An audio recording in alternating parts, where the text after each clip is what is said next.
Teachers are encouraged to actively adopt teaching approaches and acquisition theories into classroom for acquisition-rich classroom practice. This offers many benefits for enhancing second language acquisition. Welcome to another episode entitled Second Language Acquisition Theories into Classroom Practice. I am your teacher, Sir Bon, and this is Lesson ABC TV.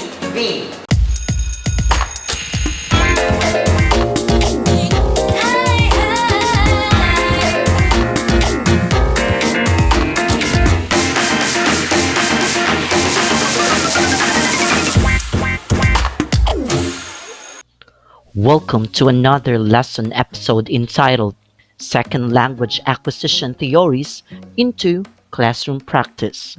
Our lesson objectives are: explain language learning with input, noticing, output, and negotiated interaction. Know some teaching language approaches. And apply approaches to classroom practice. The research developed out of the skeptical views on Krashen's input hypothesis, which proposed that learning would automatically occur through comprehensible input. Example, learners can comprehend language that is likely advance learners' competence. Input with no structure beyond current competence lead to the learner's no language acquisition.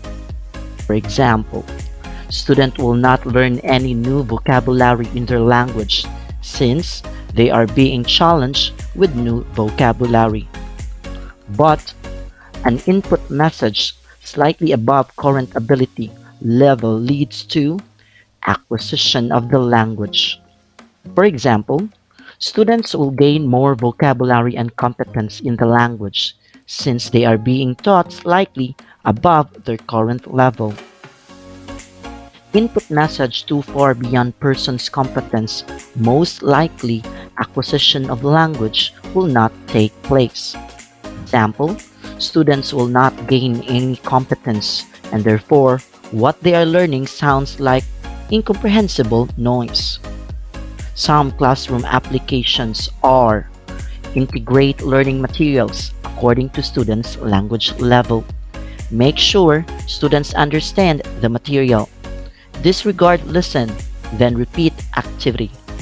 Do not force students to speak unless they are ready. Apply rejoinders and follow-up questions for easy understanding. Smith's noticing hypothesis has become the base for many of today's leading theories in second language acquisition. Smith rejected the notion of learning without awareness in his noticing hypothesis and argued that input does not become intake for language learning unless it is noticed, and that noticing or awareness is necessary for learning. There are three components of attention. We have alertness, the overall readiness to deal with incoming stimuli. Next, we have orientation, the direction of attentional resources to certain type of stimuli. And the detection, cognitive registration of stimuli in the functional model of input processing. The model of second language acquisition according to Gass, noticing is the condition under which input becomes intake, arguing that awareness may lead learners to analyze and assimilate new second language information through the process of intake, which may be influenced by a number of factors such as saliency and frequency, prior knowledge, attention, and affective factors. Classroom application of noticing are: visual materials through highlighting words by underlining, bold, or italize. Provide activity allowing students to focus on target forms of the language. Provide active, extended engagement with the text being read. Swain also emphasized the crucial role of noticing in her output hypothesis by postulating that second language learners become aware that they cannot say what they want to say in the target language through output activities, and that it is the act of producing language which constitutes the second language acquisition process. She concluded that the activity of producing the target language may prompt second language learners to consciously recognize some of their linguistics problem. It may bring to their attention something they need to discover about their second language. According to the output hypothesis, language proficiency is developed not through input alone, but through language use, spoken discourse, or written text in meaningful contexts.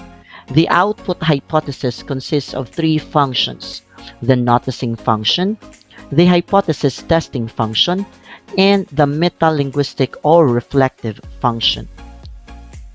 Classroom application of output hypothesis are: allow practice in using the language in speaking or writing.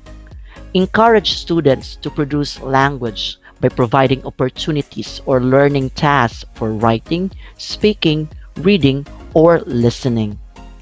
Long interactional hypothesis argued that learning is promoted through negotiation for meaning because the learners will notice and pay attention to the language gap in their target language knowledge through modifying the speech, provide linguistic context, orient communication here and now, and modify interactional structures of the conversation, making input comprehensible.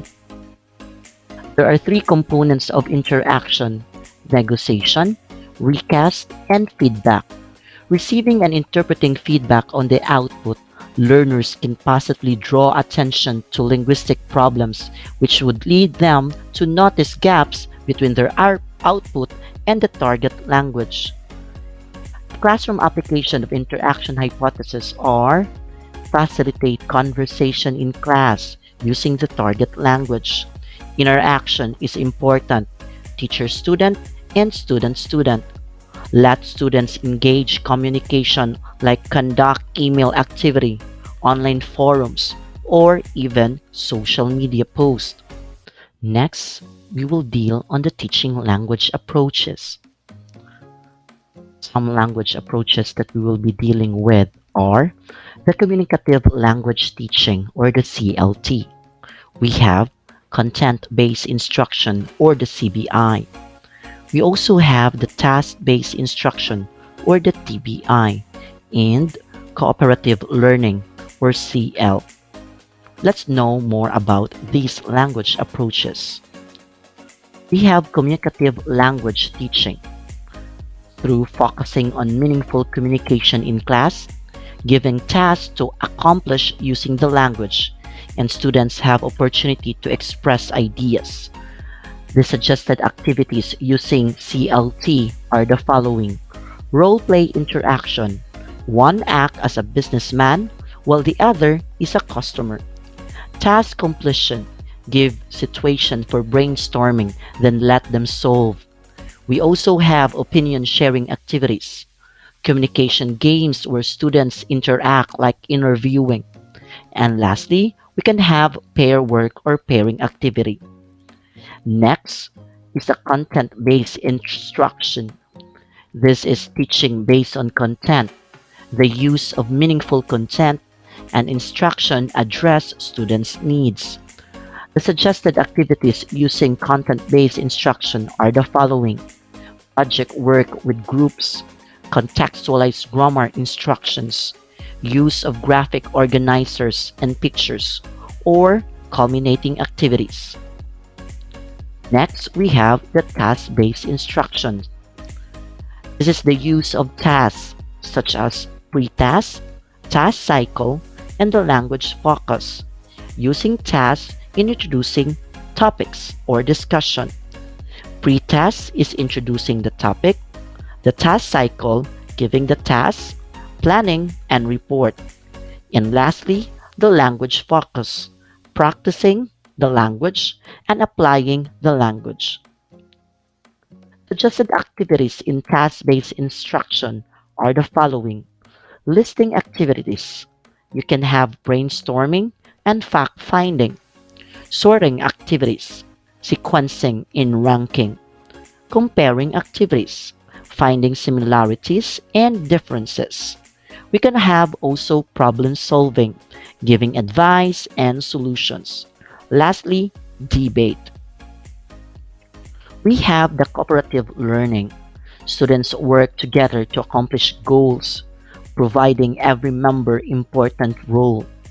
Suggested activities in cooperative learning are gallery walk, graffiti, think, pair, share, say and switch, round robin, brainstorming, and four corners. Please like and subscribe to my YouTube channel and don't forget to hit that notification bell to stay updated to our lesson videos. Another day and learning is capsulized for you to intake and know by heart. I hope you enjoy our class. See you on our next language lesson adventure.